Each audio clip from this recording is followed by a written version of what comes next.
بسم الله الرحمن الرحيم يا أيها الذين آمنوا كتب عليكم الصيام كما كتب على الذين من قبلكم لعلكم تتقون. میرے دوستو بزرگو، رمضان مبارک کا مہینہ قریب ہے.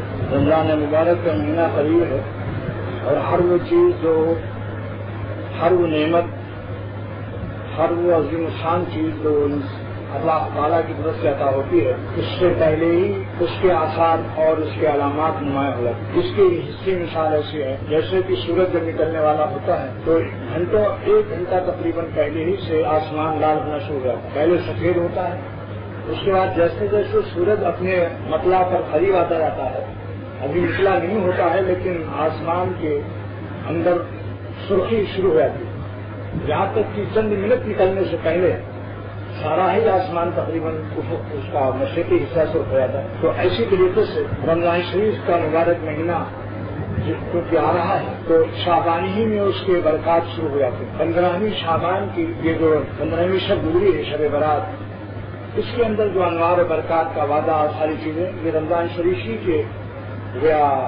آنے کے آثار و انعامات. یہ معاملہ قریب آ رہا ہے، لوگ تیار ہوئے ہیں.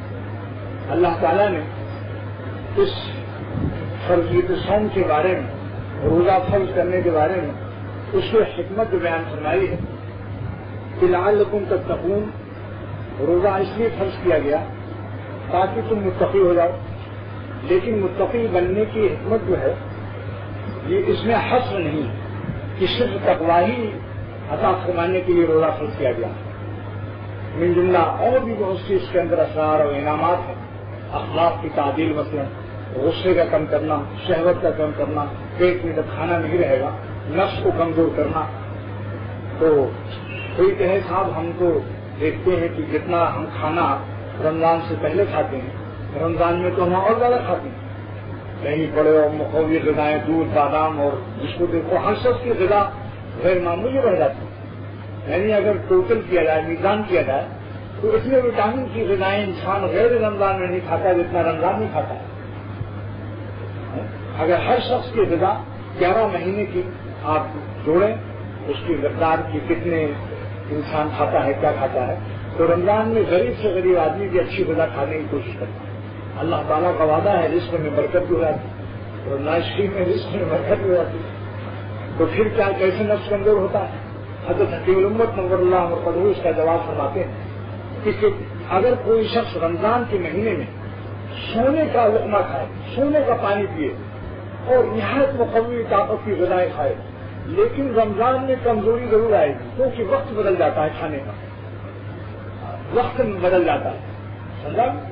اب صبح سے لے کر مغرب تک جو فاصلہ ہے اس فاصلے کو میں ضرور کمزوری پیدا ہو جاتی ہے، خون گاڑھا ہونے لگتا ہے.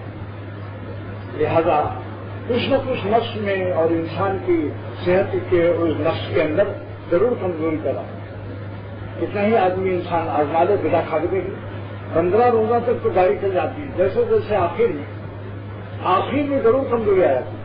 اسی لیے حدیث شریف میں جو آیا ہے، ایک صاحب خانقاہ خانہ بھون کے اندر بیٹھے ہوئے تھے، ایک صاحب تشریف فرما ہے، اس نے حضرت حکیم الامت سے سوال کیا کہ حضرت حضور صلی اللہ تعالی علیہ وسلم نے فرمایا کہ اے جوانوں کی جماعت، اگر تم شادی کر لو، طاقت رکھتے ہو روٹی کپڑا مکان دینے کی، تمہارے اندر صلاحیت ہے اور حقوق واجبہ بیوی کا حق ادا کرنے کی، تو تم شادی کر لو. لیکن اگر تمہیں اس کی طاقت نہیں ہے فعلیکم الصوم، تو تم اس کو لازم کر لو، روزے کو. تو ایک شخص نے فوراً اسی وقت میں سوال کیا حضرت تھانوی رحمۃ اللہ علیہ سے کہ حضرت ہم تو روزہ رکھتے ہیں، روزہ رکھنے میں ہماری خواہشات میں اور بھی جوش پیدا ہو جاتا ہے. تو اب وہ جو ایک مولانا جنہوں نے جلدی سے بول پڑے تھے کہ صاحب روزہ رکھ لیا کیجیے، حدیث شریف میں آیا کہ روزہ رکھنے سے خواہشات میں کمی آ جاتی ہے، اعتدال پیدا ہو جاتا ہے. فوراً بول پڑے اور حالانکہ اس نے سوال کیا تھا حضرت تھانوی رحمۃ اللہ علیہ. حضرت نے فرمایا کہ جس مجلس میں جو شخص امیر ہو جب وہاں سوال کیا جائے تو امیر مجلس کو بولنا چاہیے. یہ نہیں کہ اگر شخص مجھ سے سوال کرے تو جتنے عالم بیٹھے ہوں سب بولنے لگے. تو وہ مجلس کیا ہو جاتی ہے؟ مچھلی بازار بن جاتی ہے، شورغل ہو جاتا ہے. اس لیے ادب مجلس کی ہے کہ جب تک کہ وہ نہ کہے امیر مجلس صاحب خانہ، اسی لیے امامت کا بھی حق نہیں. کسی کے گھر جاؤ تو صاحب خانہ کو امامت کا حق حاصل. ہاں، جب تک وہ نہ کہے آپ امامت کی کتنی قابلیت رکھتے ہیں، اس کی اجازت سے آپ امامت کرتے ہیں. ہر شخص اپنے گھر کے اندر خود امام ہے. ایسی جگہ کار ہے آپ کی یا آپ کی سواری ہے، گھوڑا ہے، وہ آگے بیٹھنے کا حق مالک کو. کتنی بڑا عالم جائے لیکن جب تک وہ نہ اجازت دے تو اس وقت آگے بیٹھنے کی اجازت نہیں. حضور صلی اللہ تعالی علیہ وسلم کو ایک صحابی نے عرض کیا کہ آپ میری سواری کے اگلے حصے پر بیٹھیں. آپ نے فرمایا انت احق بصدر الدابہ، تمہارا زیادہ حق ہے جانور کے اگلے حصے پر، کیوں تم اس کے مالک. پھر آپ نے فرمایا لیکن میں اپنا حق آپ کو دیتا ہوں. اس لیے شریح محدثین نے لکھا ہے اجازت شریحہ تصویر کی اجازت کے بعد اب جائز ہے وہاں آگے بیٹھیں. ایسی سوال بھی جہاں کیا جائے تو جس کے گھر جو امیر ہے، بڑا ہے، جس کو بڑا سمجھ رہا ہے وہی جواب دے. لیکن وہ باقی لوگوں کے اندر علم ہوتا ہے لیکن ہاضمہ کمزور ہوتا ہے. یعنی میدا میں سطحیت ہوتی ہے، جلدی سے بول پڑتا ہے، جلد بولنے کی عادت ہوتی ہے. حضرت مولانا شاہ رضا فرماتے ہیں کہ جلد بولنا اور جلد بولنا، بول پانی پیشاب کرنا نکل جائے جلدی سے. سلسل بول جس طرح سے مجھے ہے، یعنی بار بار پیشاب ہونا، جلدی جلدی اٹھ کر کے استنجا لگنا بھی تو مشکل ہے، وہ بول ہے. اور سلسل بول جو ہے مسلسل بولنے کی عادت ہو جانا، سلسل بول بھی اور بول بھی. تو حضرت نے فرمایا کہ آپ بتلائیے. اس جوان نے یہ سوال کر دیا. حضور صلی اللہ علیہ وسلم نے تو فرمایا کہ جن جوانوں کی شادیاں نہیں ہوئی اور وہ حقوق ادا نہیں کر سکتے تو ان کو چاہیے کہ وہ کثرت سے روزہ رکھیں. اور آپ نے یہ حدیث پیش کر دی. لیکن وہ شخص کہتا ہے کہ میں تو کثرت سے روزہ رکھا، میں تو روزہ رکھنے سے میری شہوت و خواہش میں اور ترقی ہوگی، جاتی ہوگی. اب بولیے، مولانا سے پوچھا حضرت حکیم نبوت نے کہ آپ جواب دیجیے. اگر آپ نہیں جواب دیتے تو اس کو حدیث میں شبہ ہو رہا ہے. آپ نے اس کا ایمان لایا کرنا شروع کر دیا. جب پورا علم نہ ہو کیوں بولے آپ؟ جب انسان کو مکمل علم نہ ہو تو کیوں بولے آپ؟ یا تو اس کا جواب دیں. آپ خاموش بیٹھے. میں دیکھیے ایسے ہی ناقص عالم علم ادھورے سے کیا ہوتا ہے کہ آدمی کو شبہات کرا ہوا ہے. آدمی سوچتا ہے کہ وہ حدیث شریف صحیح ہے، روز باللہ صلی اللہ علیہ وسلم پر شبہ ہو جائے، اس کا تو ایمان آپ نے لے ڈالا جلد بول کر کے.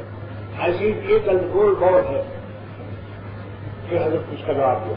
فرمایا کہ مولانا اسی حدیث میں اس کا جواب موجود ہے. کیا اعلیٰ آیا ہے علیکم السلام، لازم پکڑ لو روزوں کو. کیا اعلیٰ آتا ہے لزوم کے لیے؟ لزوم مستلزم ہے کثرت کو. کثرت سے روزہ رکھنے کے بعد وہ کھلائے گا. 2-4 سے نہیں، مہینہ 2 مہینہ مسلسل رکھے گا ناگا دے کر کے، پھر نفس کے خواہشات میں اعتدال کرے گا.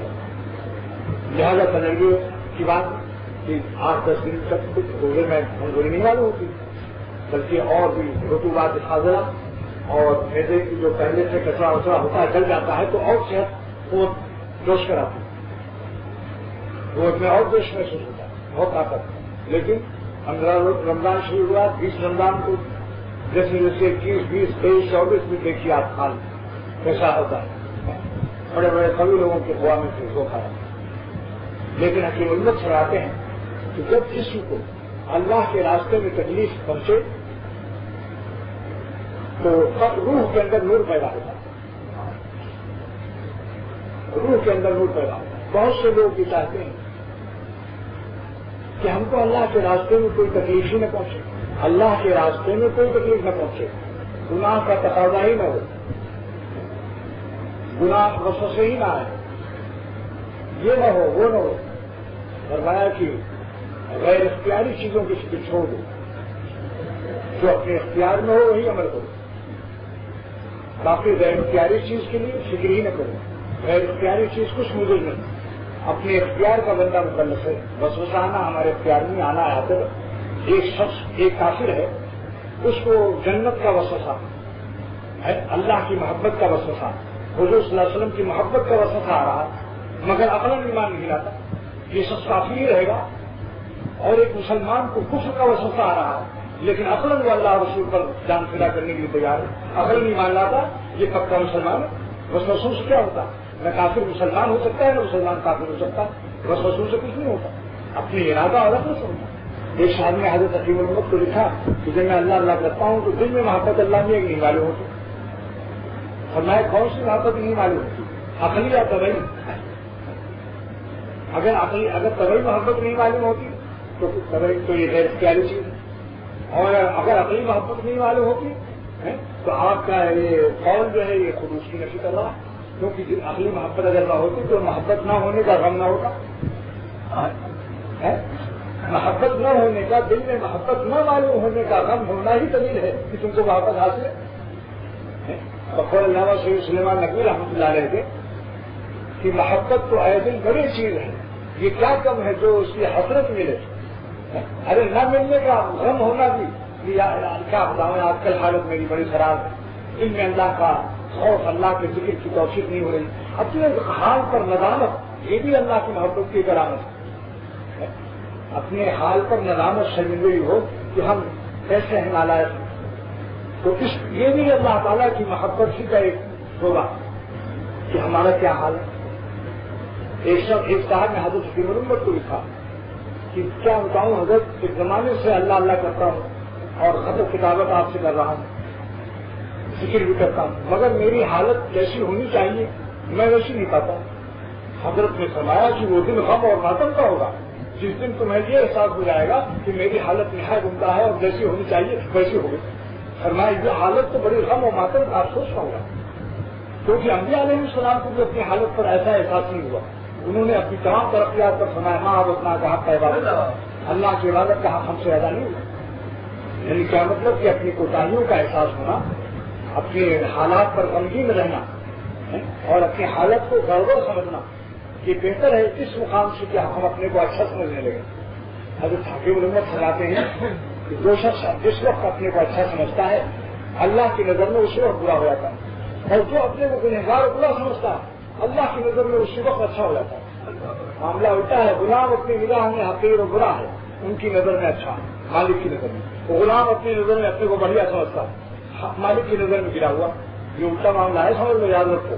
اگر اللہ کی نظر میں بڑھیا بننا چاہتے ہو تو اپنی نظر میں اپنے کو حقیر سب سے خراب سمجھو. ساری دنیا کے مسلمانوں کو اپنے ساتھ سمجھو، اپنے آزو بازو کے لوگوں سے کہ اللہ آپ کا سب سے، میں یہ سمجھوں کہ اللہ میں سب سے کم تر بدتر ہوں. معلوم نہیں قیامت کے دن کیا ہوگا. کسی مسلمان کو بھی اپنے سے حسین بات پر بات ہوئی. ایک صاحب نے حضرت حکیم الامت کو خط لکھا کہ حضرت میری نظر مجھے بدنگاہی کی عادت ہے، خوبصورت لڑکوں کو، خوبصورت لڑکیوں کو بری نظر سے دیکھ لیتا ہوں. نظر پڑ جاتی ہے مگر قصدن نہیں، نظر پڑ جاتی ہے میری. تو اس سلسلے میں حضرت سے اور میں ہٹا لیتا ہوں. نظر پڑ جاتی ہے لیکن میں ہٹا لیتا ہوں. اس میں کوئی گناہ تو نہیں. ان صاحب نے لکھا کہ میری نظر پڑ جاتی ہے بری نظر لیکن میں ہٹا لیتا ہوں، تو اس میں کوئی گناہ تو نہیں. اب حضرت کا جواب سنیے. ارے میاں حکیم الامت کے جوابات کو ذرا غور سے سنو. حضرت نے 3 سوال قائم کر دیے ان کے اوپر. فرمایا نمبر 1، جب نظر پڑتی ہے تو اس میں تو آپ کے ارادے کو بھی کچھ دخل ہوتا ہے، یعنی آپ کا ارادہ بھی اس میں کچھ شامل ہوتا ہے یا نہیں. نمبر 1 سمجھ گئے سوال، یعنی آپ کا ارادہ اس میں کچھ شامل ہوتا ہے، کل یا جز کوئی حصہ. نمبر 2 سوال یہ جب پڑ جاتی ہے تو کچھ دیر ٹھہری رہتی ہے یا جلدی سے ہٹا لیتے. ابخا میں نے ٹھہرا لینا. اب الفا رسالہ پڑھنے لگتا ہے وہ الفا ایک رسالہ بھی ہے، وہاں سے نکلتا ہے.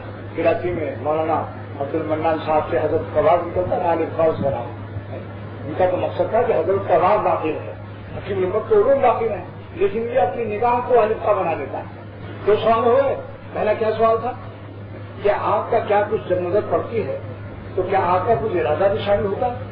اور نمبر 2 کیا ہے کہ جب نظر پڑ جاتی ہے تو کیا کچھ دیر تک ٹھہری بھی رہتی ہے یا جلدی ہٹا لیتے ہو؟ اور نمبر 3 اگر جلدی بھی ہٹا لیتے ہو تو جو تصویر ذہن میں آتی ہے اس خیال سے کچھ مزہ لیتے ہو یا نہیں. 3 سوال.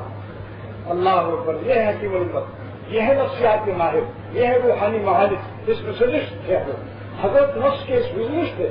جبھی تو سارے علماء نے گھٹنے ٹیک دی.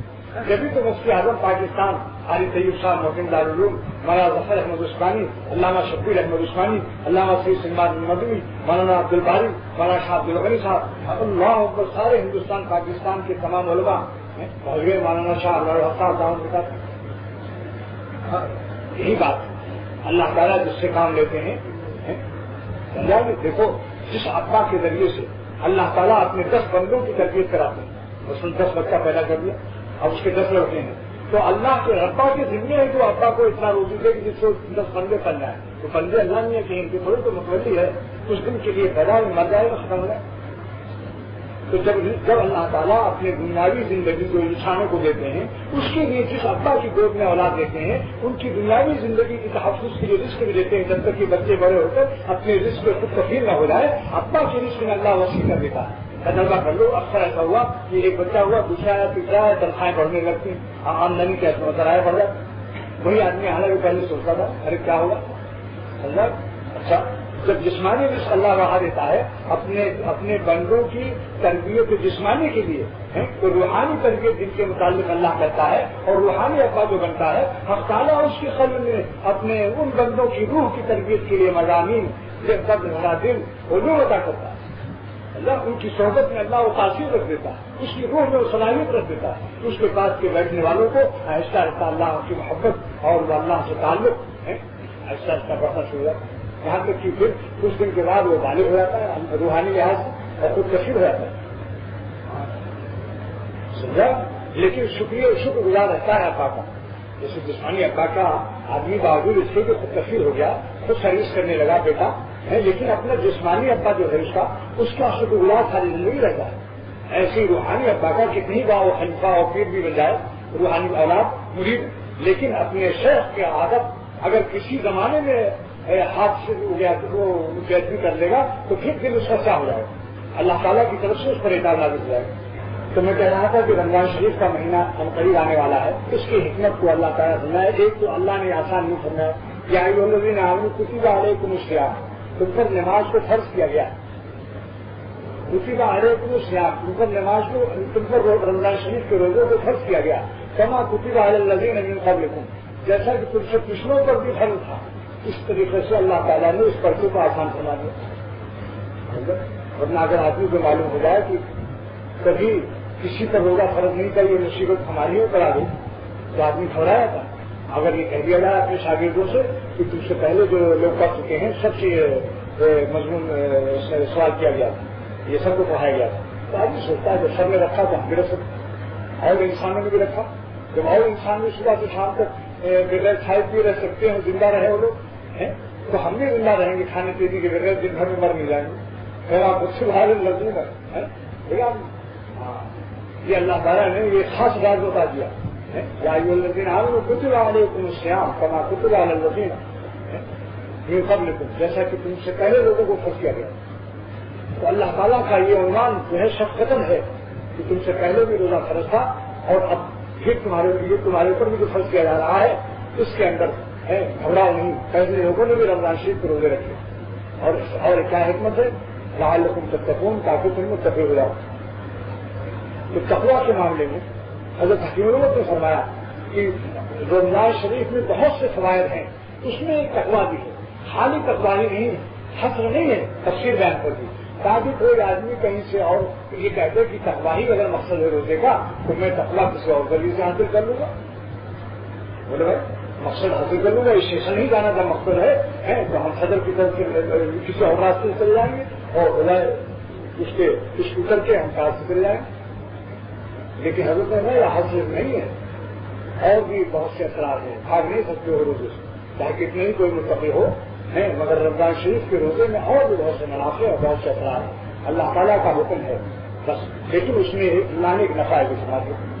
ساتھ یہ بھی کہ اگر رمضان شریف میں اہل اللہ کی صحبت بھی حاصل ہو جائے تو یا ایھا الذین آمنوا اتقوا اللہ وکونوا مع الصادقین، اللہ فرماتے ہیں ایمان والوں تقویٰ اختیار کرو، اور تقویٰ کہاں سے ملے گا؟ اہل اللہ کی صحبت سے. تو ڈبل معاملہ ہو جاتا ہے. جس سے کوئٹہ گاڑی جاتی ہے تو دو انجن لگا دیتے ہیں اوپر چڑھائی پر پیچھے سے. تو اگر کسی شخص کو رمضان شریف کے مہینے میں کچھ صحبتیں اہل اللہ کی مل جائے تو سبحان اللہ بہت اچھا ہے. اور رمضان شریف میں سحری کھانا جو ہے یہ بھی سنت ہے، اور حضور صلی اللہ علیہ وسلم نے اس کے لیے فرمایا کہ جو سحری کھاتا ہے ملائکہ اس کے لیے بیان نفرت کرتے ہیں. بعض لوگ بہت بہادر بنتے ہیں، کہتے ہیں سہری ہم نہیں کھاتے، ہم کو نیند زیادہ پیاری ہے. نہیں، سنت کی نیت سے چاہے بھوک نہ لگی ہو، رات کا دہی بڑا نہ ہضم ہوا ہو، بہت زیادہ کھا لیا ہو، لیکن سنت سمجھ کر ایک گھونٹ پانی ہی پی لو، اس کا نور محسوس کرو گے. ملائکہ کی دعا مل جائے. اور پھر سحور برکت، حضور صلی اللہ علیہ وسلم سحری میں برکت. تو اللہ کے نبی نے جس چیز کو برکت فرمایا ہو اس برکت سے امتی محروم رہ جائے. یہ آپ کا پیٹ خراب ہے، بدہضمی، کھٹی ڈکار آ رہی زیادہ، اور وہ پیٹ کا کیوں پھنسا ہے؟ اتنا کھانا نہیں چاہیے کہ ترازی کے لیے اٹھنا بیٹھنا مشکل.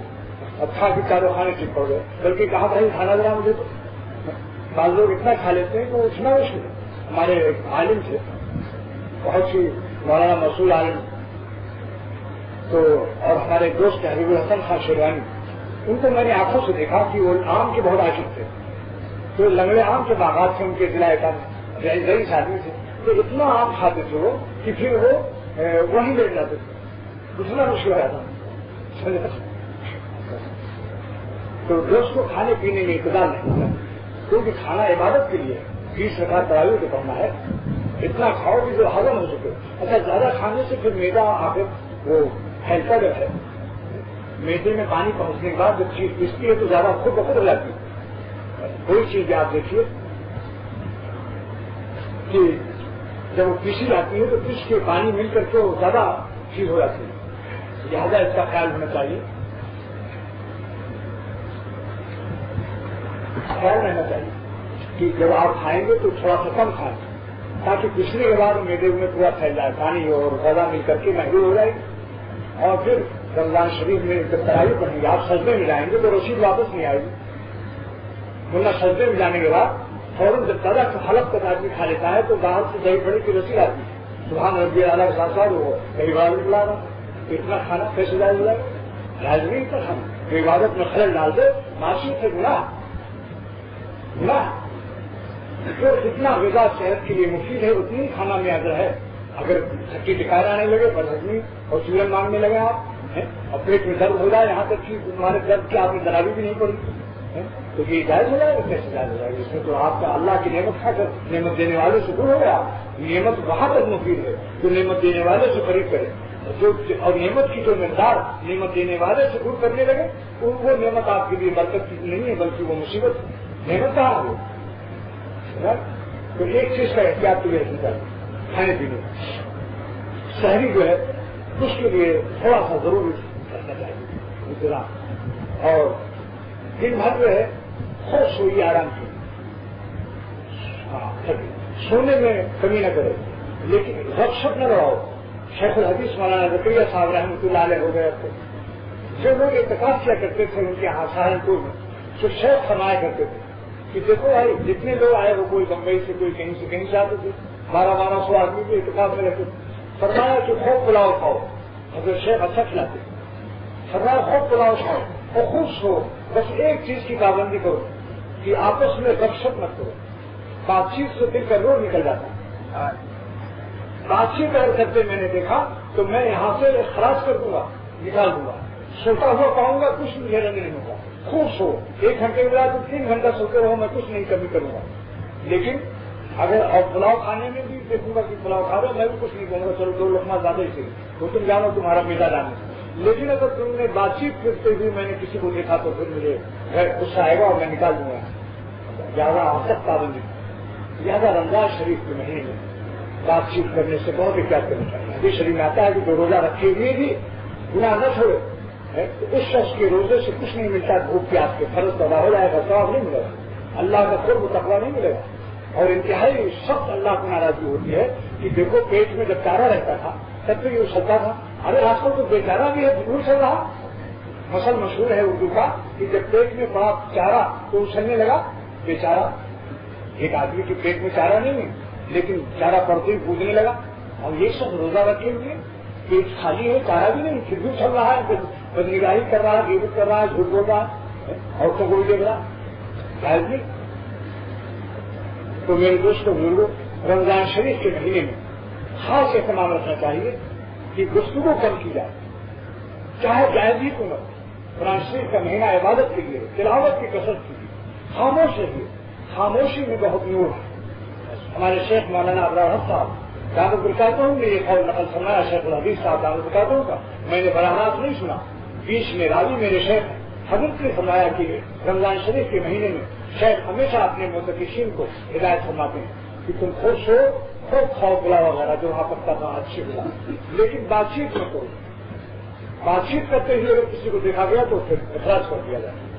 تو اس لیے آپ حضرات سے گزارش ہے کہ رمضان شریف کے مہینے میں جہاں تک ہو سکے تلاوت کیجیے، خاموش رہیے، سوئیے، آرام کیجیے، لیکن بات چیت میں اپنا وقت ضائع نہ کیجیے۔ اور نمبر 2 عرض یہ ہے کہ آنکھوں کی حفاظت کی، ہر مہینے میں حفاظت فرض ہو، لیکن چونکہ روزے کا مقصد لعلکم تتقون، اللہ نے فرمایا کہ تاکہ تم متقی ہو جاؤ، روزہ اس لیے فرض کیا گیا تاکہ تم متقی ہو جاؤ، تو روزے کے زمانے میں تقویٰ کا اہتمام بہت زیادہ ہونا چاہیے، اور تقویٰ کے معاملے میں ہر معاملے میں انسان اپنے وہ کر لیتا ہے، لیکن غصے کے معاملے میں اور شہوت کے معاملے میں مغلوب ہو جاتا ہے۔ غصے کے معاملے میں بیوی بچوں پر زیادہ ان کی خطا سے زیادہ ڈانٹ ڈپٹ دینا، دوستوں پر زیادہ عقل فو کر دینا، اور شہوت کے معاملے میں بدگاہی وغیرہ میں مبتلا ہو جانا، ان چیزوں کا خاص اہتمام رہے۔ رمضان شریف میں اپنے ملازمین کی خطاؤں کو بھی معاف کرو، جہاں کی آپ کو ڈانٹ ڈپٹ جائز بھی ہے، جائز حصے کو بھی اس زمانے میں روزے میں کام بھی کر لو، رعایت کرو ملازمین سے بھی، بیوی بچے جو روزے دار ہو اس پر بھی رعایت رکھو، جہاں تو ہو چولہے کے پاس کم رہے، چیزیں خرید لو، باہر سے دہی بڑے منگوا لیجیے، لیکن جتنا تحمل ہو سکے اس سے پوچھ لو کہ کتنا پکا سکتی ہے، یہ نہیں کہ وہ روزہ رکھے ہوئے چولہے کے سامنے 50% کسی نے پکاوا دی، اس کی بھی رعایت کرو، اپنے ملازمین پر بھی نظر رکھو۔ رمضان شریف کا مہینہ، اسی لیے میں عرض کیا کرتا ہوں، حضور صلی اللہ تعالی علیہ وسلم نے فرمایا کہ خیر امتی علماء، وہاں میری امت کے بہترین لوگ اس امت کے علماء ہیں، لیکن علماء میں کون بہتر ہیں؟ وہ خیر علماء رحماء، اور بہترین علماء ہے وہ رحم دل علماء، رحم دل، رحمت کی شان کو اللہ تعالیٰ اور رسول اللہ صلی اللہ علیہ وسلم نے بہت پسند فرمایا، کیونکہ حق تعالیٰ ارحم الراحمین ہے، اور صدیق حضور صلی اللہ علیہ وسلم رحمت للعالمین ہے، اور صدیق اکبر کیا تھے؟ ارحم امتی بے امتی ابو بکر، سب سے زیادہ امت پر رحم کرنے والے ابو بکر صدیق تھے رضی اللہ تعالیٰ۔ تو رمضان شریف کے مہینے میں نہایت شفقت اور محبت اور کرنا چاہیے بال بچوں پر، کیونکہ بعض لوگ کہتے ہیں کہ روزے میں ہم کو روزہ لگا ہوا ہے، جیسے کسی کو جن لگا ہوتا ہے تو کہتے ہیں آج کل میں معذور ہوں، مجھے جن لگا ہوا، تو ایسی بات لوگ کہتے ہیں صاحب دیکھیے ہم کتنے ہی غصہ کریں، آج کل ہم سے کچھ کہنا نہ کہ کیوں غصہ کیا، کیونکہ ہم کو روزہ بہت لگتا ہے، میں تمباکو کا عادی ہوں، کوئی کہتا ہے میں رفا پیتا ہوں، کوئی کہتا ہے میں سگریٹ پیتا ہوں، اب چونکہ وہ نہیں ملی چیز ہماری مطلوب چیز نہ ملنے سے جھنجھلاہٹ آتی ہے، تو آج کل جھنجھلاہٹ آتی ہے، لیکن ایسا نہیں ہونا چاہیے۔ رمضان شریف میں اخلاق میں اور بلندی ہونی چاہیے۔ شیخ الحدیث کا جملہ یاد رکھیے، کئی خطا ایک ملازم نے کی، کئی خطا، تو شیخ نے ایک دن فرمایا کہ میاں، اس نے کہا حضرت جی مجھے معاف کر دو، شیخ نے فرمایا شیخ الحدیث رحمۃ اللہ علیہ کہ بھائی کتنا معاف کروں، میں تمہارا کتنا بھگتوں، میں تمہارا معاف کرتے کرتے تھک گیا، تمہارا کتنا بھگتوں یعنی کتنا برداشت کروں۔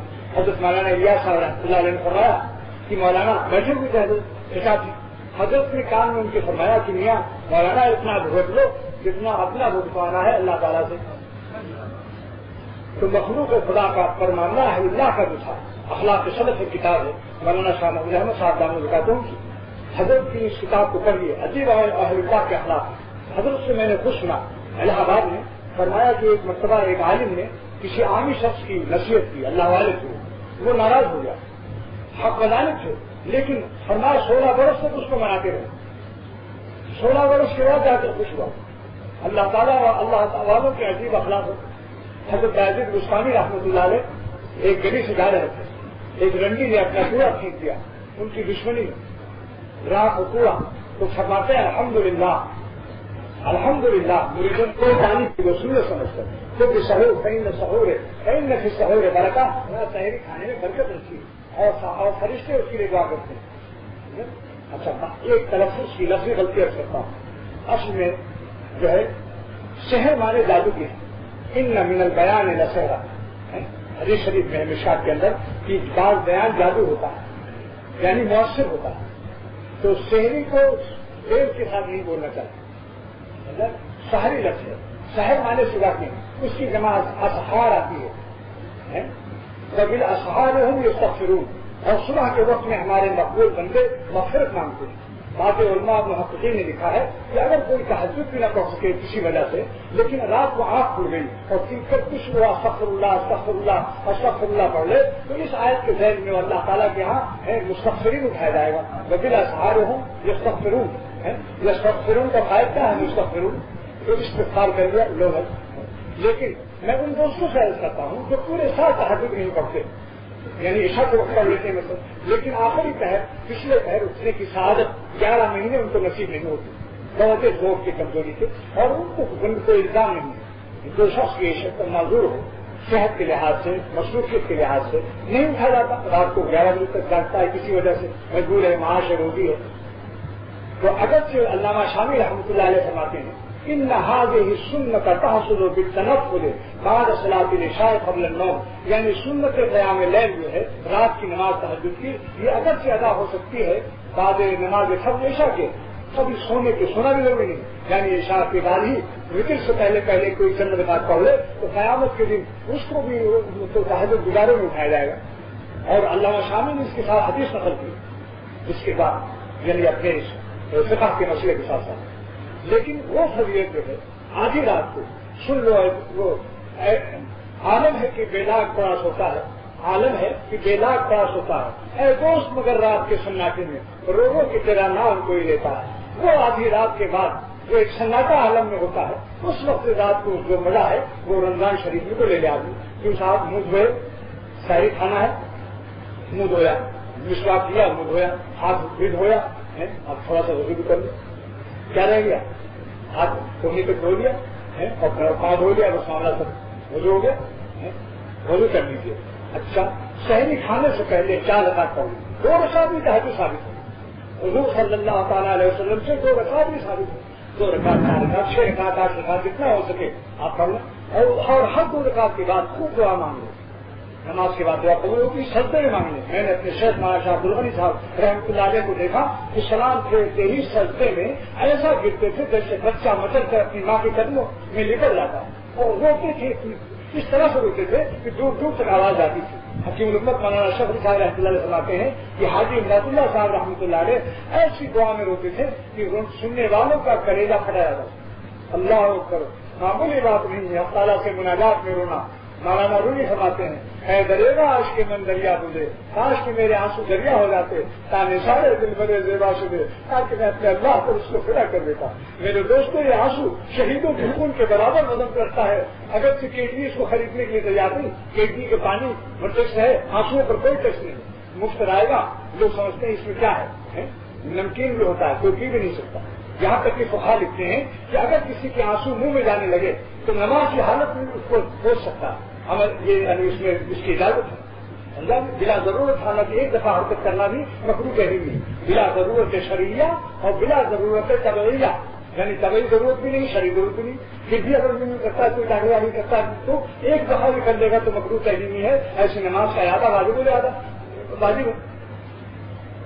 اسی لیے میں دوستوں کو منع کرتا ہوں. بعض ہمارے شاگرد اور بعض دوست ایسے ہیں کہ تعلیم کرتے رہتے ہیں. میں نے کہا ابھی سے عادت نہ ڈالو. میں نے ایک امام کو عادت کر کے دیکھا کہ پوری نماز میں ایسے کرتے تھے، عادت پڑی ہوئی. ابھی سے ایسی عادت ہے، بعد کو کھینچنے سے تھوڑی داڑھی بڑی ہو جائے گی. عادت پڑ گئی تو وہی عادت نماز میں پڑی رہے گی. اب امامت کر رہے ہیں ایسے کر رہے ہیں. اچھا، ایک امام کو دیکھا عالم اور عمدہ، یعنی علامہ سید سلیمان ندوی کی 4 صفحے کی تحریر کو کاٹ کر وہ چند سطر میں لاتے تھے. اتنے اردو کیٹک تھے اور علامہ سید سلیمان ندوی ان سے اصلاح لیتے تھے.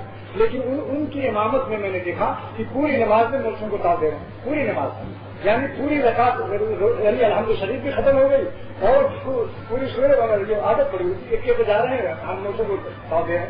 تو اس قسم کی عادت سے بچنا چاہیے، ورنہ پھر نمازیں بھی. لیکن فقہ نے لکھا اگر آنسو کسی کے منہ میں جانے لگے تو یہ اس وقت اس کو صاف کر سکتا ہے. درمیانی بات آ گئی. تو اس طریقے سے میرے دوستوں، ایک خطرہ حدیث شریف میں آیا ہے کہ وہ خطرہ جو خطرہ کی ایک مکھی کے برابر آنسو نکل آئے، مکھی کے برابر نہیں، مکھی کے سر کے برابر اگر ایک خطرہ آنسو نکل آئے تو ایسی آنکھ جو ہے قیامت کے دن اس کو رونا نہیں پڑے گا. جو اللہ کے خوف سے دنیا میں اتنا رو دے دوستوں، اس سے زیادہ نزول رحمت للعالمین صلی اللہ تعالی علیہ وسلم اپنی حدیث پاک میں اس سے زیادہ اور کیا ہو سکتا ہے کہ زیادہ رونے کا بھی آپ سے مطلب نہیں کیا گیا. زیادہ اسٹاف نہیں مانگ رہے ہیں. صرف فرمایا حضور صلی اللہ علیہ وسلم نے کہ اگر مکھی کے سر کے برابر بھی آنسو نکل آئے ایسی اللہ کے خوف سے تو ایسی آنکھ کو رونا نہیں پڑے گا.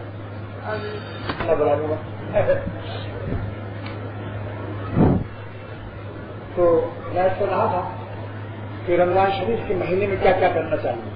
تو اس لیے رمضان شریف میں وہ تہجد کی نماز بہت آسان ہے. شہری کھانے سے بھی اٹھتا ہے تو 4 رکعت نماز پڑھ لیجیے اور دعائیں مانگ لیجیے. خود کی رضا کر دعائیں مانگ لیجیے. اللہ تعالیٰ سے اپنی اصلاح و تقویٰ لعلکم تتقون کی روح مانگ لیجیے کہ اللہ میں اس مہینے کی برکت سے جس کی فرضیت میں آپ نے فرمایا ہے کہ لعلکم تتقون, اللہ تعالیٰ سے یوں دعا کیجیے اے خدا آپ کے رمضان کی فرضیت کی حکمت بیان فرما دی کہ تاکہ تم متقی ہو جاؤ. ہمیں اپنی رحمت سے رمضان کی برکت سے متقی بنا دیجیے. تراویح میں سستی نہ ہونے پائے. ہاں خود ہمت کے ساتھ تراویح پڑھی جائے اور اس میں غذا کا احتیاط تعدیل فی الاکل بھی ہونا چاہیے. غذا کھانے پینے میں یہ عرض کر دیا اور تقویٰ کا اہتمام ہونا چاہیے کیونکہ اللہ تعالیٰ نے جو غائب بیان فرمائی بدنگاہی کے سلسلے میں میں نے خاص طور سے عرض کر دیا کہ غیبت چھوڑنا لوگوں کا آسان معلوم ہوتا ہے, جھوٹ بولنا بھی آسان معلوم ہوتا ہے, مگر آنکھوں کے معاملے میں چونکہ میرے پاس خطوط آتے ہیں بعض میں کہتا ہوں تم یہی چیز زیادہ بیان کرتے ہو. میرا تو سابقہ مریضوں سے جس کے پاس جس قسم کے کیس زیادہ آتے ہیں تو کیا کرے ہو, تمہیں کیا پتا ہے عام لوگوں کو ابھی کوئی مقدس شخصیت ہو اس کا تقدس اس سے مبارک ہو. ہمارا تو معاملہ مریضوں سے پڑا ہوا ہے. ایسے لوگوں سے جو بیچارے پریشان ہیں ہم ان کی پریشانی کو دیکھیں یا آپ کے تقدس کو دیکھیں. کسی شخص کو یہ بیماری نہ ہو مبارک ہو سب اللہ تعالیٰ تمہیں مبارک کرے. لیکن ہسپتال میں آپ کو یہ کیا پابندی عائد کرنے کا کہ اس مرض پر بہت بیان ہوتا ہے کہ آپ دوسرے مریضوں کو کیوں محروم کرتے. تو حضرت حکیم الامت کا ایک ملفوظ میں نے سنایا ہے اس کو پھر سن لیجیے. ایک طالب نے جو خط لکھا کہ مجھے میں اس کے بے علمی الفاظ کے ساتھ پیش کرتا ہوں. ایک طالب نے لکھا کہ نظربت کے تقاضے کے وقت میں لکھا ہے کہ مجھے چلتے پھرتے وقت میں اگر کسی لڑکے یا عورت پر نظر پڑ جاتی ہے اشرف سوانے حصہ 723 100 نصیحتوں میں نصیحت نمبر 8 ہے. ایک طالب نے لکھا کہ چلتے پھرتے اگر کسی لڑکے یا عورت پر نظر پڑ جاتی ہے تو بندہ فوراً نظر کو ہٹا لیتا ہے. اب دریافت کرنا ہے کہ یہ پہلی نظر معصیت ہے گناہ ہے یا نہیں. حضرت نے حسب ذیل جواب تحریر فرمایا کہ جب پہلی نظر آپ کی پڑتی ہے تو اس میں کیا آپ کے ارادے کو بھی کچھ دخل ہوتا ہے, آپ کا ارادہ بھی اس میں شامل ہوتا ہے یا نہیں. نمبر 2, اگر آپ کا نظر پڑ جاتی ہے اور آپ ہٹا بھی لیتے ہیں تو نظر پڑنے کے بعد کیا کچھ دیر ٹھہری رہتی ہے یا فوراً ہٹا لیتے ہیں. کچھ دیر ٹھہری رہتی ہے یا فوراً ہٹا لیتے ہیں. نمبر 3 سوال یہ ہے کہ اگر فوراً بھی ہٹا لیتے ہیں تو اس ہٹانے کے بعد جو اس کی صورت ذہن میں آتی ہے کیا اس صورت سے آپ کچھ انتظار اور لذت بھی حاصل کرتے ہیں یا نہیں. 3 سوال سوال اب کہیں جا نہیں سکتا آدمی, یہ ہے گرفتار. 3 سوال میں اب جا نہیں سکتا. یا تو پہلے ہی جرم میں پکڑا جائے گا کہ کچھ ارادہ بھی شامل ہوتا ہے اور اگر ارادہ یعنی مرادہ نہیں ہوا ہو دوسرے نمبر میں آ جائے گا کہ پڑھنے کے بعد کچھ ایک سیکنڈ ٹھہر گئی تھی. الفا اس کا نام رکھا افا نظر یعنی نظر کو باقی رکھنا. تو الفا جو رسالہ نکلتا ہے وہاں تو حضرت جواب کو باقی رکھنا ہے, یہاں یہ اپنی نظر کو باقی رکھنا ہے. اور نمبر 3 کیا ہے کہ بعد میں ہٹا تو لیا جلدی مگر اس کی تصویر جو ذہن آئی اس سے کچھ لذت لے لیا خیالی پڑا اس کو تینوں صورتیں حرام. لہذا میرے دوستو استغفر اللہ استغفار کی کثرت کی جائے. مایوس نہ ہو جائے صاحب بہت مشکل ہے بچنا نہیں. ہم کہتے ہیں کہ توبہ کا دروازہ تو آپ کے پاس ہے. اللہ تعالیٰ کے محبوب بننے کے 2 راستے ہیں. جتنا محبوب بننے کا تقویٰ راستہ ہے وہ اتنا ہی توبہ ہی ہے. آپ کو معلوم ہے امام غزالی رحمۃ اللہ علیہ کو استاد علامہ ابو اسفرانی رحمۃ اللہ علیہ کا واقعہ ملا علی قاری نے لکھا ہے 30 برس تک انہوں نے دعا مانگی کہ اللہ مجھے متقی بنا دے, مجھے عصمت عطا کر دے, حفاظت دے دے کہ میں سے کوئی گناہ کبھی نہ ہو. لیکن 30 برس تک بھی ان کی دعا قبول نہیں ہوتی. کہیں نہ کہیں لغزش ہو جاتی, غلبہ نفس کا شیطان پر ہو جاتا. تو ایک دن دل میں وسوسہ آیا کہ یا اللہ آپ کریم ہوتے بھی 30 برس کی دعا بھی نہیں قبول کی. فوراً الحاق ہوا, کچھ دن الحاق ہوا کہ اے اسرائیلی تیرا معصوم بننے سے اور عصمت و تقدس سے مقصد کیا ہے, میرا محبوب ہی بننا تو مقصود ہے. لہذا کیا تیری وہ آیت پر نظر نہیں ہے میری کہ ان اللہ یحب التوابین, اللہ تعالیٰ توبہ کرنے والوں کو بھی محبوب بنا دیتا ہے. کیا اگر تجھے میرا محبوب ہی بننا ہے تو تقدس کی راہ سے محبوب بننے کا کیوں اتنا اصرار لگائی گئی. توبہ کے راستے سے محبوب بننا تجھے کیوں نہیں اچھا معلوم ہوتا. بعض وقت میں حضرت فرماتے ہیں کہ بعضوں میں مخلوق میں جاہ کا شوق ہوتا ہے اور بعضوں کو اللہ کے ہاں جا لینے کا شوق ہوتا ہے. وہ یہ سب سے ہر مجھ سے کیوں ہو گیا، ہر مجھ سے کیوں ہو گیا، یعنی ان کو سمجھتا اللہ کے ہمیں بھی وقت ختم ہو گئی، میں اللہ کے ہمیں وقت حاصل کرنا چاہ رہا تھا. یہ اس لیے ہے ایک چھپا ہوا جا کا مطلب یہ بھی ہے کہ ایسا آدمی چاہتا ہے کہ میں اللہ کے یہاں بھی مقدس اور بہت بڑا آدمی بنوں.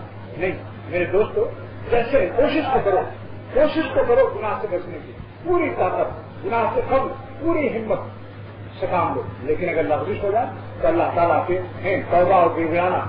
مولانا قاسم نانوتوی رحمۃ اللہ علیہ فرماتے تھے، میرے شیخ نے مجھ سے فرمایا کہ اللہ جس خزانے میں جو موتی باہر سے برآمد ہوتا ہے، شاہ اس خزانے میں اس موتی کی بہت قدر کرتا ہے، کیونکہ اپنے ملک میں اس کے نہیں ہوتا. تو اللہ تعالیٰ کے شاہی خزانے میں عزت و جلال ہے، لیکن بندوں کی ذلت و خالی، عاجزی و گڑگڑانا اور رونا یہ نہیں ہے وہاں. لہذا اپنے بندوں سے برآمد کرتے ہیں یہ موتی ندامت کے، حاصلوں کی اور ذلت و گڑگڑانے کی. اللہ تعالیٰ بہت پسند فرماتے ہیں اس کو. میرے دوستوں غریب و سمجھ لو، اس میں جب بھی کوئی خطا ہو جائے 2 رکعت صلاۃ توبہ پڑھ کر رونے کی عادت ڈالو اللہ سے. اگر رونا نہ آئے رونے والوں کی شکل بنا لو، رونے والوں کی شکل بھی بنانے سے کام بن جاتا ہے. بنا کر فقیروں کا ہم بے بھاری تماشا اہل کرم دیکھتے ہیں، سمجھا. اور جو خطرہ نکل آئے اس کو خوب پھیلا بھی دو، کیونکہ حدیث شریف میں آیا یہ خطرہ جہاں پھیلے گا وہاں دوزخ کی آگ حرام ہو جائے گی. اللہ کے خوف سے آنسو جو روتے ہیں وہاں دوزخ کی آگ حرام ہو جائے گی. اور جب کچھ حصہ جنت میں جائے گا تو ایسے کریم ہیں کہ پورا ہی حصہ اٹھا لیں گے انشاءاللہ. جیسا کہ واقعہ بیان کر چکا ہوں عالمگیر کا، کہ ہندو راجا کا لڑکا یتیم ہو کر گیا اور اس کا باپ مر چکا تھا. اس نے اپنے آپ کی گدی لینے کے لیے عالمگیر سے سفارش کے لیے آیا. وزیروں نے اس کو بہت سکھایا کہ بادشاہ یہ کہے تو یہ جواب دینا، یہ کہے جواب دینا. انہوں نے کہا نمک کھایا ہے ذرا اس کی مدد کر دوں، دیر کتلائے. پھر کے بعد اس کو تنہا چھوڑ دیا. جب چھوڑنے لگے کہنے لگے آپ لوگوں نے جو سوالات رٹائے ہیں اگر اس کے علاوہ بھی بادشاہ نے کچھ پوچھا.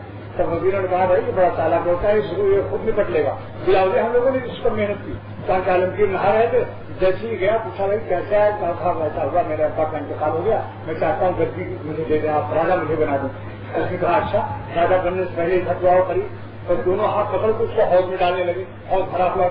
اب عالمگیر سوچتے تھے کہ یہ ڈرے گا، چلائے گا، کہے گا حضور حضور ہم کو نہ ڈالیے، لیکن وہ بجائے رونے چلانے کے ہنسنے لگا. تب سے عالمگیر نے سمجھا یہ کیا گدی سنبھالے گا، بیوقوف معلوم ہوتا. موقع خوف پر ہنس رہا تو اس کو فرمایا کہ بھائی تم کیوں ہنس رہے ہو؟ شاہ ناراض ہو گیا، پوچھا کیوں ہنسے؟ اس نے کہا حضور اس لیے ہنسا کہ آپ بادشاہ ہیں، اگر آپ کے ہاتھوں میں کسی کی انگلی آ جائے تھوڑی سی، کسی کی آپ انگلی پکڑ لیں ذرا سی تو وہ بھی ڈوب نہیں سکتا، کیونکہ آپ بادشاہ ہیں اور میرے تو دونوں ہاتھ آپ کے ہاتھوں میں. تو حقیق الامت خان بھی نظر اللہ علیہ سناتے ہیں کہ ایک کافر کو ایک بادشاہ کے کریم کی بات کرتی تھی. ہم مسلمان ہو کر اللہ تعالیٰ حکم الحاکمین جو بادشاہوں کو بادشاہ کی گر دیتا ہے ان کے کرم سے کیا اتنی توقع بھی نہ رکھیں کہ ہمارا اگر کوئی امر قبول ہو گیا تو چہرہ جائے گا، ارے سبھی معاملہ بن جائے گا. تو اس مبارک مہینے میں خود دوستوں اللہ سے تعلق ہے. اسی لیے میں اپنے نوجوان دوستوں سے کہا کرتا ہوں کہ جب تک حدیث شریف میں آیا کہ جب تک کہ مشغول نہیں ہو شراب وقت سے کام لے لو.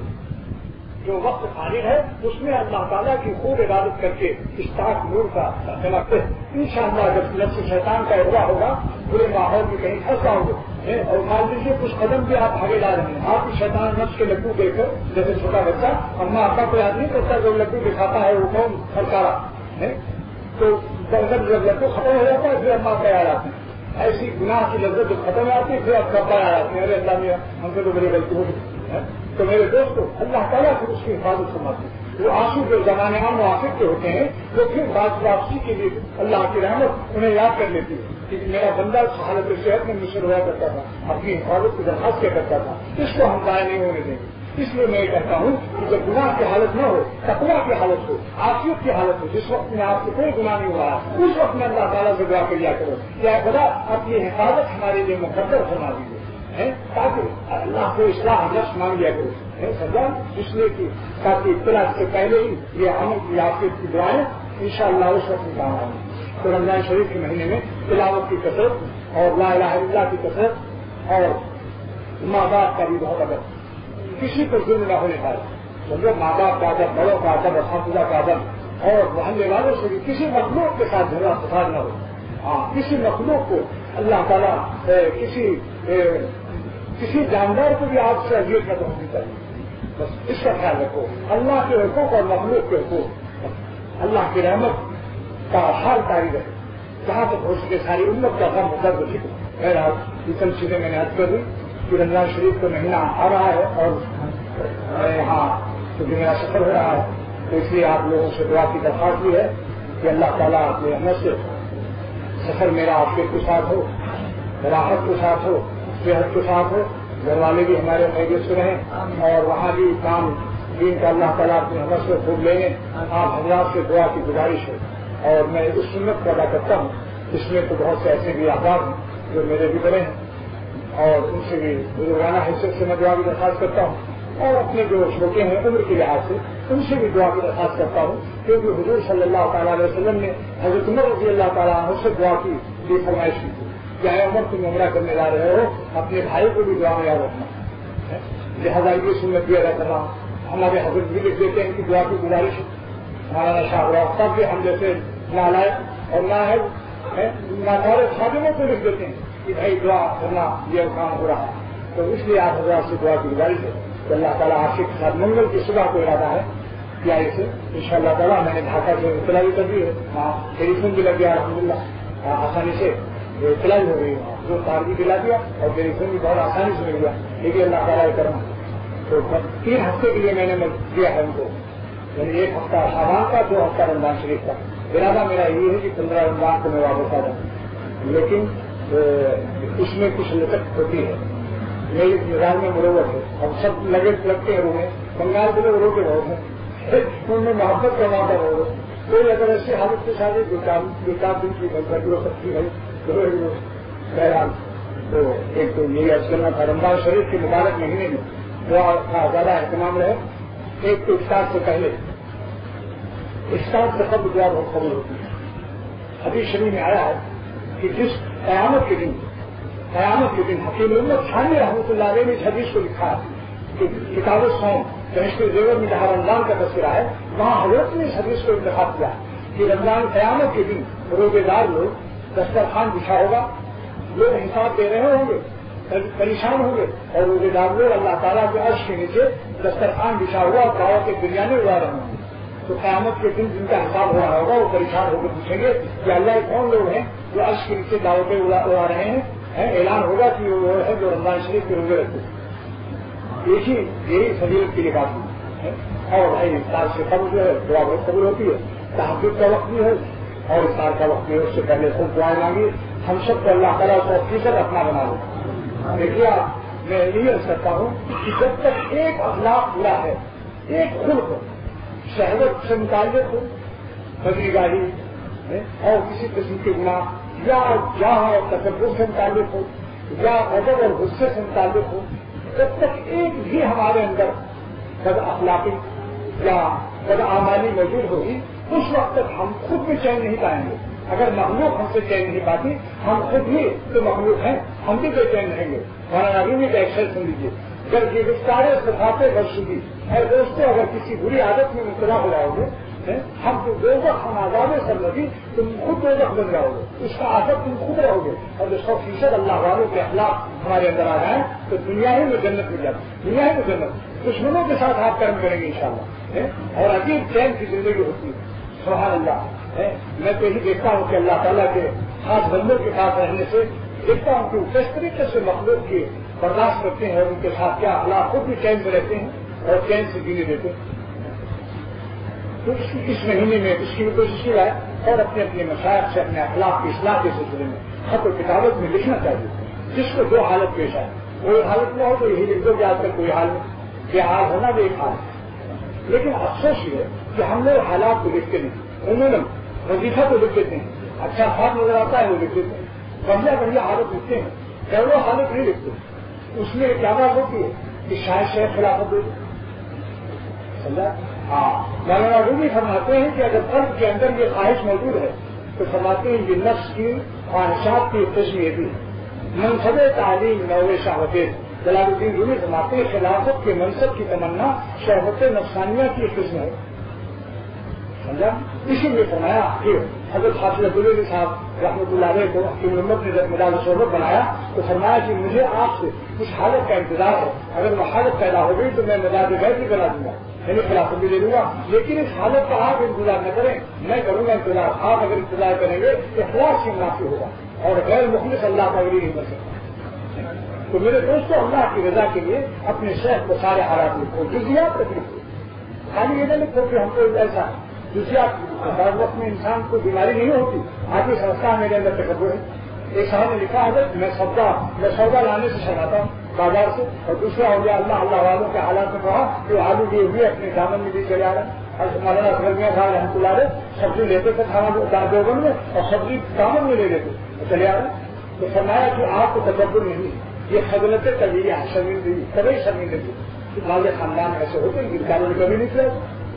تو یہ اللہ کو اپنے حالات لکھنا چاہیے، کوئی یہ حالت نہیں۔ ان شاء اللہ تعالیٰ 100% میں آپ کو اطمینان دلاتا ہوں کہ اگر حالات کی اطلاع ہوتی رہے گی تو ان شاء اللہ 100% اطمینان کے ساتھ کہتا ہوں ایک دن ایسا آئے گا شیخ کی دعا کی برکت سے کہ آپ کے سارے کانٹے نکل چکے ہوں گے، شیطان و نفس کے کانٹے نکل چکے ہوں گے اور آپ کی آنکھیں کھل جائیں گی۔ جادو کے کانٹے جو سوئیاں جڑی ہوتی ہیں آدمی کو کچھ اور نظر آتا ہے، اپنی برائیاں اچھی معلوم ہوتی، لیکن جب وہی جادو کی سوئیاں نکال دیتا ہے وہ اللہ والا آئے طور پر کر کے پھر وہی ہمارا ریوی نے بتایا کہ ایک گڑیا اس کو 16 سال کی معلوم ہوتی تھی اور اپنی بیوی 16 سال کی 80 برس کی معلوم ہوتی تھی، کئی برس سے اس کا اولاد نہیں ہوئی، اسی گڑیا کے یہاں جایا کرتا تھا، اسی جادو کر دیا۔ آخر میں کیا ہوا؟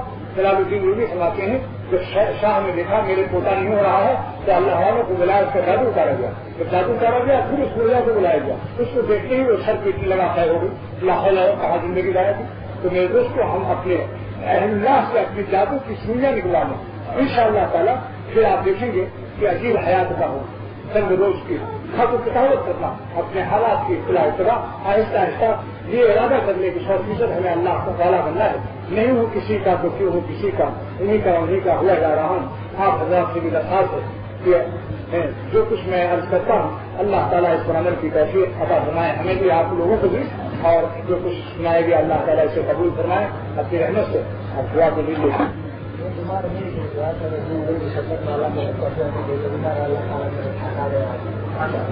ایک دوست ہیں کہہ رہے ہیں میں بیمار ہوں، میری بیماری کے لیے دعا کیجیے اللہ تعالیٰ، دعا کیجیے اللہ جتنے بھی ہمیں جسمانی روحانی جس قسم کی بیماری ہے، اخلاق کی، اعمال کی، نفس کی، روح کی، جسم کی، اللہ ہم سب کو صحت روحانی میں جسمانی سے مالا مال کرنا اور رحمت سے ہم سب کو اپنے جلد سے اپنا مقبول و محفوظ کرنا، یا اللہ اپنی مخلوق سے کے معاملے میں ہمیں حقوق کی ادائیگی کی خاص طور سے کیسے پتا کرنا، اللہ اپنے حقوق میں اور اپنی مخلوق کے حقوق میں خاص رحم سلیم اور یا اللہ ہماری عطا فرما دیجیے، یا اللہ اپنی رحمت سے ہمیں ہماری نگاہوں میں ہم کو حقیر کر دے اور نگاہ خلق میں ہم کو قبول کر دے، یا اللہ ہماری نظر میں ہمیں گرا دے اور اپنی مخلوق کی نظر میں ہمیں اٹھا دے، اللہ ہمارے اخلاق کی اصلاح فرما دے، یا اللہ میں آپ کے کسی بندے کو حقیر نہ سمجھوں، اللہ ہم سے میرے اخلاق ایسے بنا دیں کہ آپ خوش ہو جائیں، آپ کے اپنے حقوق میں بھی خوش ہو جائیں، اپنی مخلوق کے حقوق میں بھی آپ ہم سے خوش ہو جائیں، اس کے لیے ہمیں فہم سلیم و توفیق عطا فرما دیں، رمضان شریف کے مبارک مہینے کی حقوق کی بھی ادا کرنے کی خاص توفیق عطا فرما دیں، اور اللہ تعالیٰ میرا یہ سفر اپنی رحمت سے قبول فرما لیں، اور میرے دوستوں کی دعائیں میرے لیے بھی، میرے لیے دوستوں کی دعاؤں کی توفیق عطا فرما اور اسے بھی قبول فرما، تو آپ کو دعائیں الحمد للہ رب العالمین۔ عبدالرحمان کیا ابھی کبھی ٹھیک نہیں ہوئی؟ اچھا میرے شاگرد ہیں حافظ عبدالرحمان صلی اللہ تعالیٰ ان کو صحت کاملہ عادلہ مسلمہ عطا فرما دے اور اللہ تعالیٰ انہیں اللہ والا عالم بنا دے۔ مجھے میرے حافظ محمد عالم اور حافظ عبدالرحمان کو کر رہے ہیں، اللہ تعالیٰ ان دونوں کو خیر صحت و عافیت نصیب فرمائے جسمانی روحانی، اور دونوں کو اللہ والا عالم بنائے اپنے رحمت سے، اور اللہ تعالیٰ ان کو سب کو جتنے بھی ہم میں سے جس کو جو بیماری بھی ہے اللہ ہم کو بھی ہمارے گھر والوں کو بھی جسمانی صحت اور روحانی صحت نصیب فرما دیجیے، اور رزق روحانی اور رزق جسمانی دونوں کو فراوانی کے ساتھ عطا فرما دیجیے، یا اللہ رزق روحانی اور رزق جسمانی دونوں کو فراوانی کے ساتھ عطا فرما دیجیے، اور بالخصوص بڑھاپے میں اللہ رزق کی زیادہ ضرورت پڑتی ہے، اس لیے بڑھاپے میں رزق ہمارا اور وسیع فرما دیجیے، کیونکہ حضور صلی اللہ تعالیٰ علیہ وسلم نے بڑھاپے میں زیادہ رزق مانگا ہے، اللہ ہم نے اور سارا رزق کا علیہ گا تقریباً سنی حضور صلی اللہ علیہ وسلم دعا کرتے ہیں اللہ بڑھاپے میں ہماری روزی کو اور بڑھا دیجیے، تو ہم سب دعا کرتے ہیں ہم میں سے جو بولے ہیں اللہ کہ ہماری روزیوں کو اور بڑھا دیجیے تاکہ اطمینان سے آپ کو خوب یاد کر سکیں، اور رمضان شریف کے حقوق روزہ کا رکھنا، تراویح کا ادا کرنا، ناخن کی حفاظت اور غلاموں سے حفاظت اور اللہ خود تلاوت کی عبادت کی توفیق اور اللہ اپنی محبت کی لذت ہمیں نصیب فرما، اپنی ذکر کی مٹھاس و حلاوت نصیب فرما، اللہ ہمارے سینوں کو اولیاء اللہ کے سینوں سے تبدیل فرما دے، یا اللہ اپنے اولیاء صدیقین جو ولایت کا سب سے آخری مقام ہے، جس کے آگے نبوت کا مقام شروع ہوتا ہے اور نبوت کا دروازہ بند ہو چکا ہے اور حضور صلی اللہ علیہ وسلم آخری نبی ہیں، لیکن اے اللہ تم نے اپنے اولیاء کے دروازے نہیں کھولے ہیں قیامت تک کے لیے، اور سب سے اعلیٰ مقام صدیقیت کا مقام ولایت کا ہے، یا اللہ اپنی رحمت خاصہ سے ہمارے بزرگوں کی برکت سے اللہ ہم سب کو اعلیٰ درجے کے صدیقین کے لیے قبول فرما لے اپنے رحمت سے، اور ان کے اخلاق و اعمال ہم سب کو نصیب فرما دے، یا اللہ اس خاندان سے بڑے بڑے اولیاء اللہ پیدا کر دے، اب تک تو کسی کام کا نہیں ہے، آپ کی رحمت سے فریاد کرتا ہوں اور آپ کے مقبولین میں اس نالات کو بیٹھانا ہوا اللہ یہ خدمت خصوصاً کی راہ سے آپ کے محبوب بندوں نے جن کو ہم آپ کا محبوب اور امت آپ کا کو محبوب سمجھتی ہے، اللہ ان بزرگوں کی برکتوں سے اپنی رحمت سے کام لے لیجیے، اس کو قبول فرما لیجیے، آخر دعوانا الحمدللہ رب العالمین، صلی اللہ تعالیٰ علیہ وسلم برحمتہ یا رب اللہ۔